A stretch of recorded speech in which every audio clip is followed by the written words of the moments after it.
Hello YouTube. This video is about how we went about installing a fuel cell in the trunk of my 1949 Chevrolet Fleetmaster Deluxe Gasser. We will be following the NHRA rules regarding the installation of a fuel cell in the class that this vehicle will be running in. I'm going to read some excerpts of those rules that are going to pertain to what we're going to do here. I suggest that you read the rule book for yourself to make sure that nothing is left out. I will put in the bottom of the video a time mark where we actually start to work if you want to skip the verbiage that I'm going to read. This is from section 4A, fuel system. A fuel tank filler neck located inside the trunk must have a filler neck vented to the outside of the body. That's the first excerpt. All batteries, fuel lines, fuel pumps, and filter necks located inside the trunk require a complete bulkhead of at least 0.024-inch steel or 0.032-inch aluminum to isolate the driver compartment from the tank. See General Regulations 1.5. Under General Regulations 1.5, it says all fuel tanks, lines, pumps, valves, etc. must be outside of the driver's compartment and within the confines of the frame and or steel body. It goes on to saying, pressure regulator insulators with steel braided line may be mounted on the firewall. Further down it says all fuel tanks must be isolated from the driver's compartment by a firewall completely sealed to prevent any fuel from entering the driver's compartment. It goes on to say, when used, non-metallic fuel cells must have a metal box protecting the part of the fuel cell that is outside of the body lines or trunk floor, excluding hose connection area in the rear. Further down, non-metallic fuel cells or tanks must be grounded to the frame. That concludes the reading of excerpts of the rules. Again, I recommend that you read the rule book for yourself to make sure that your class doesn't require anything different from what we're going to do here. This is the fabricated floor of the gasser. We built this a while back, and I'll put a link to that in the video up above. What you're looking at is a depiction of where the subframe members are underneath the floor, the location of the fuel cell and the battery box. The subframe was built such that we could drill the mounting holes for the fuel cell and the battery box directly through the subframe members so that the fuel cell and the battery box are mounted to the subframe and not just the floor. This area is where the sump for the non-metallic fuel cell is. We will cut this line, this line, this line, and fold the flap down and build sides for that flap such that we comply with the NHRA rule that says that the bottom of the fuel cell must be protected by metal. This is 18 gauge steel, which is 043, and they require 024 steel, so we've met that requirement. The only area left open is the back, and that's where the connections for the fuel lines are, and NHRA says that's acceptable. Now we're going to cut a big hole in the floor of our trunk. I hope it's in the right location.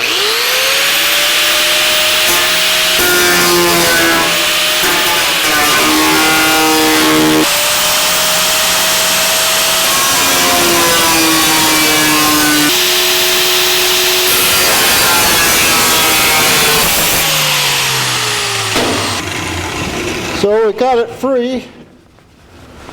Now we have to bend it. I want to bend it on a straight line.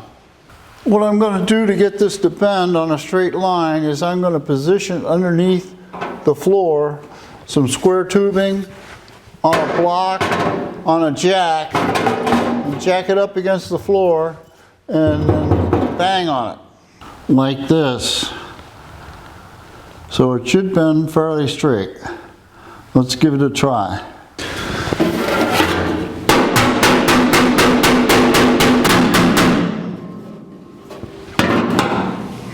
Does the tank fit? Yes, it does. For the sides of the sump, we made some paper patterns which fit real nice.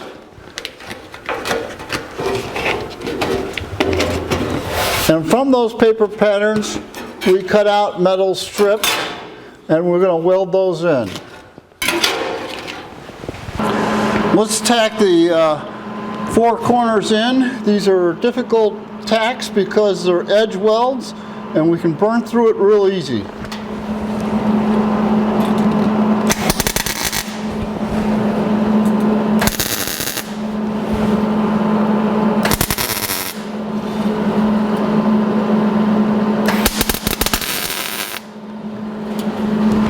Let's check underneath to make sure everything's aligned, and it looks good. We'll tack underneath. We'll remove the tape.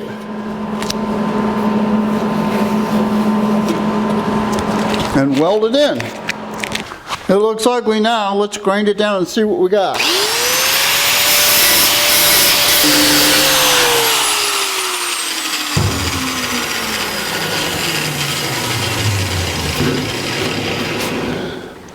We missed a couple spots, so we'll go back and get them. This is what the sump looks like after finished grinding and welding. Top and bottom. What we're doing here is working on the fuel cell and cutting foam for the inside. The foam is not a requirement by NHRA, but what it does is keep the fuel from sloshing around in the tank. And essentially what you do is you just put it inside the tank, and it acts like a buffer. You buy the stuff in random shapes, and then you put it in your fuel cell.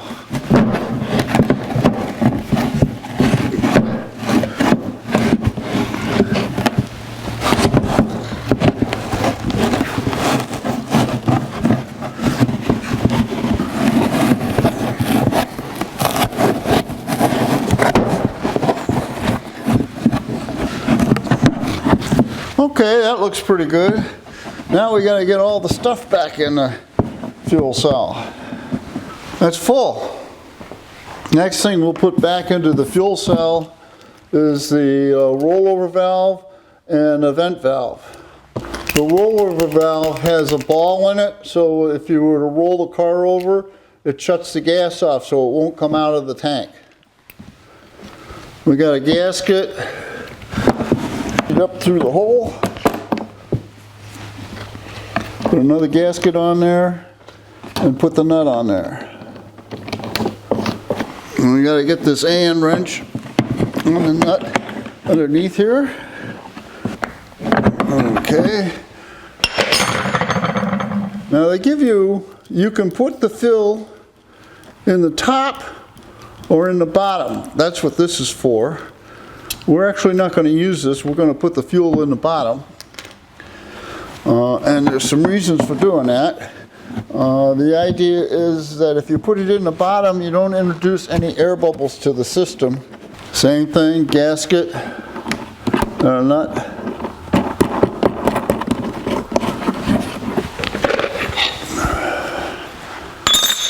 Put a 10 Allen wrench on that nut.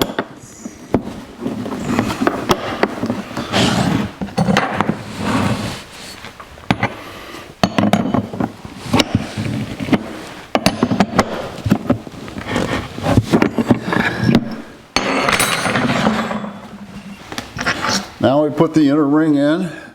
It's got a slit in it so you can slide it into the cell.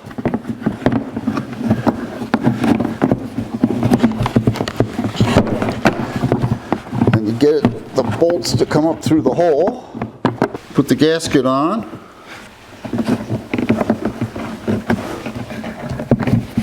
And put the ring on. And put the nuts on.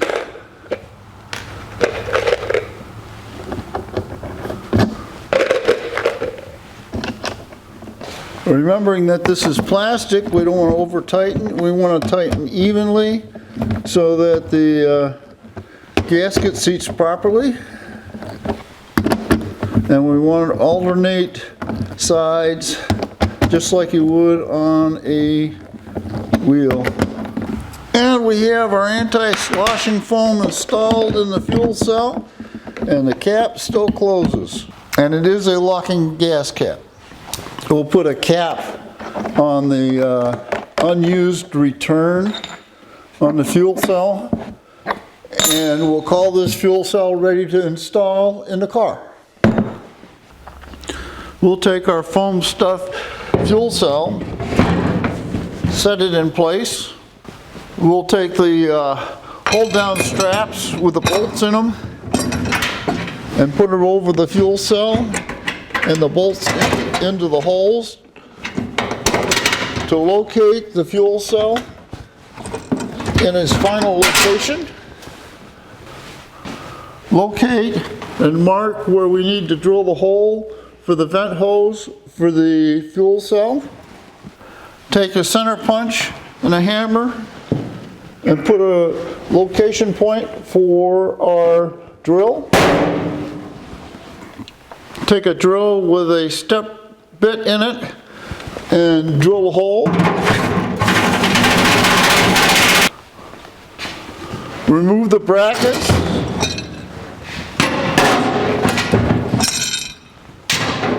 And the fuel cell, so you can see the hole that we drilled. Put a grommet in it so that we have no chafing on the vent hose. Put the fuel cell back in and locate it.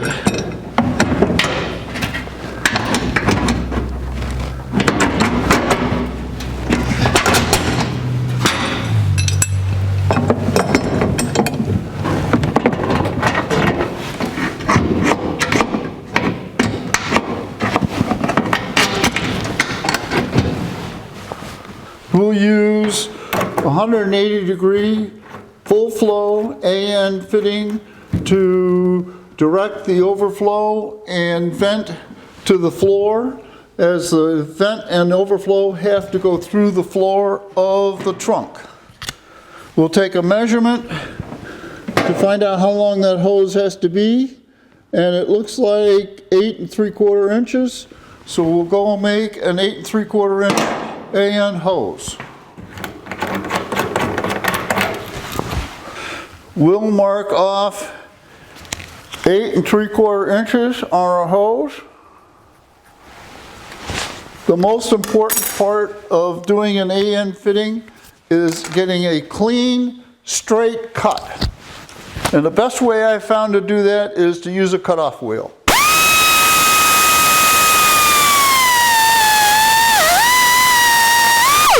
And there we have our length of hose. Everybody does their AN fittings differently. The way I do mine is the first thing I do is feed the hose into the end of your AN fitting, getting all the braids inside, and you push it down until the hose is at the lip on the inside. I take a piece of tape and I wrap it around the nut of the AN fitting to protect it. Put it in the vise.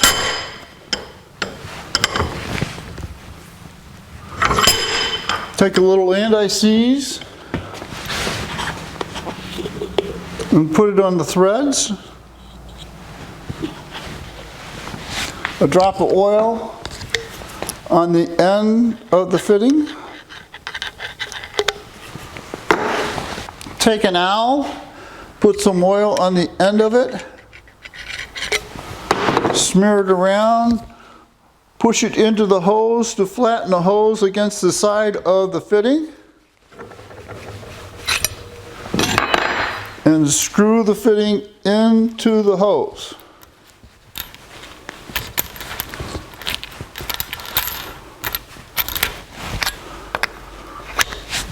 What I do is I hold the end of the hose to make sure the hose is not being pushed out.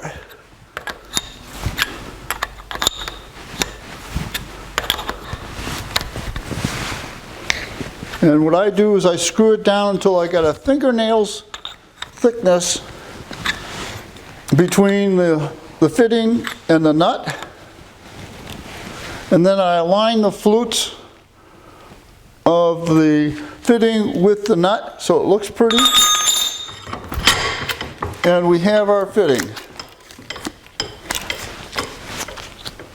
To have it look pretty and not to have this jagged end hanging out underneath the car, we'll put an end on that fitting. This is just a regular AN fitting, and we'll put that on just to keep it from looking ugly. Same steps, feed it into the fitting nut, getting all the braids inside. And be careful when you do this because you can really hurt your fingers.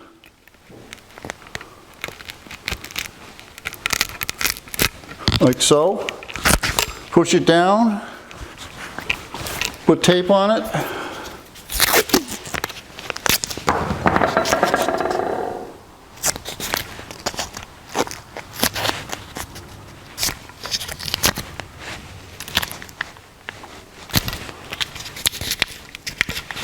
Put it in the vise.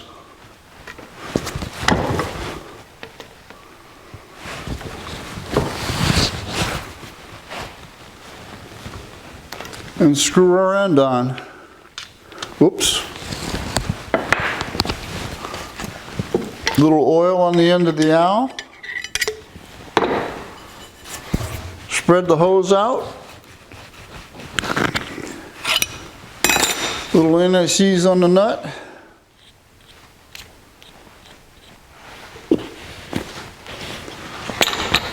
Little oil on the, I don't know what you call it, flare, and screw it in.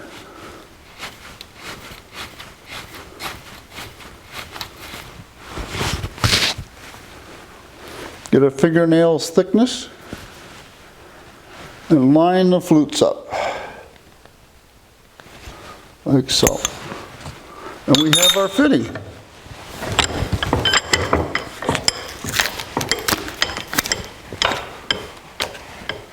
So this will be our overflow and vent for the gas tank. Put our new vent line on the tank.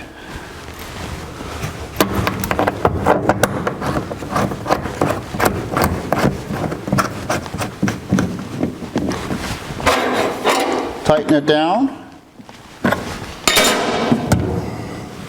And I'll show you what we've got.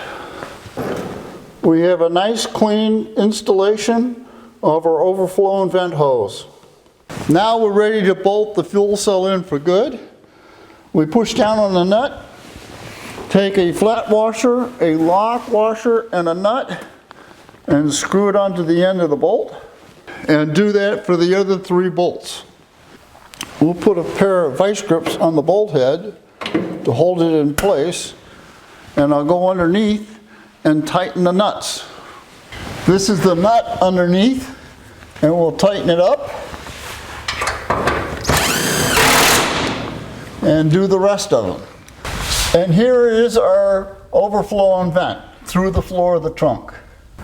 I've made a bracket and bolted our fuel filter, which is a 10 micron fuel filter, an electric pump to it.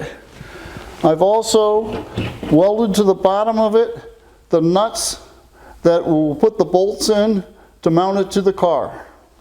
I've drilled holes in the frame to thread our bolts through, and we set this on top of the frame and line up the holes and put our bolts in. There's 6 bolts, so that will hold this very securely. And tighten them down.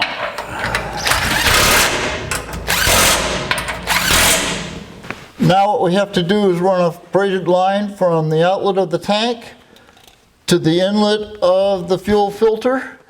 And we've already shown you how to do a connection, so we'll just make up the line and connect it. So here's the line that we made up, and we'll screw it onto the tank first. and screw it to our filter.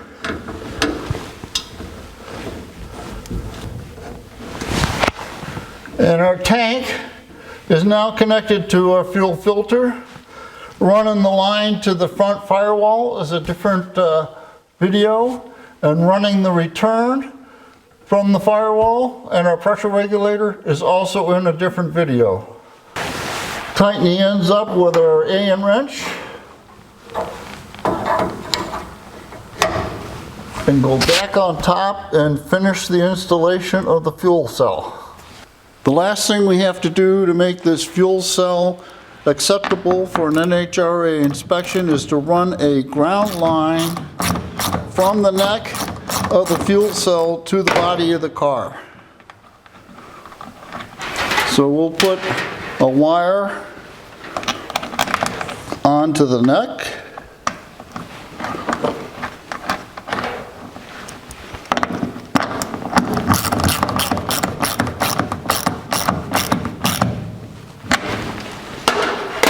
And we'll run the wire to right here, and we'll cut it, strip it,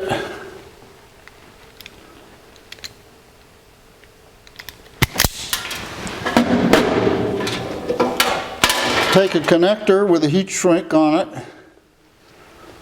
and crimp it. Use our heat gun to shrink down the heat shrink.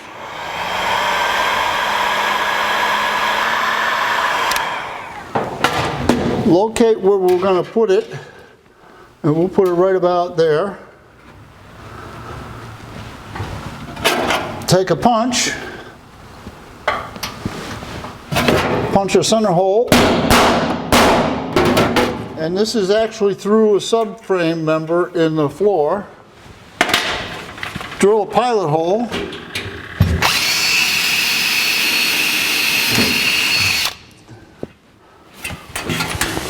Drill a hole the size of our sheet metal screw. Take our sheet metal screw, put it through our connection, and screw it into the frame. Now we've got a nice ground. I believe we've accomplished what we set out to do. I think we have a fuel cell installation that an NHRA inspector for this class would pass. If you enjoyed this video, there'll be more.